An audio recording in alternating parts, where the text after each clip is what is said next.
కనిపిస్తున్నారు. అలా అలా ముందుకు తిరుగుతూనే ఉన్నాము. చూడండి, ఇక్కడ ఒక పాప బండి మీద కూర్చొని క్యాటల్ బర్రెలు అలాగే మాస్కులు అలాంటివన్నీ అమ్మేస్తుంది అనమాట ఒక పక్కన. ఇంకో పక్క రుద్రాక్షలు మళ్ళీ ఉంగరాలు అలాంటివన్నీ. ఇటుపక్క చూసుకుంటే మనం పింగాణి గిన్నెలు కూడా మనం అమ్మడం చూడొచ్చు. ఈ పింగాణి ప్లేట్లు కప్పులు కూడా వీళ్ళు ఇక్కడ అమ్ముతున్నారు. ఇలా జాతరలో చాలా చాలా చాలా చాలా రకాలైతే మనం అమ్మకానికి అయితే చూడొచ్చు. నూడిల్స్ చూడండి ఎంత నీట్గా తయారు చేస్తున్నారో వీళ్ళు. నోరు ఊరిపోతుంది కదా నూడిల్స్ చూస్తుంటే. ఈ విధంగా ఎంతో అద్భుతంగా అయితే వీళ్ళు నూడిల్స్ అందంగా తయారు చేస్తున్నారు.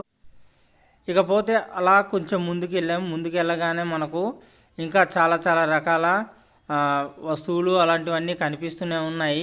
కాకపోతే ఇంకొంచెం కిందకి వెళ్తే మనం నది దగ్గరికి వెళ్ళొచ్చు అనమాట.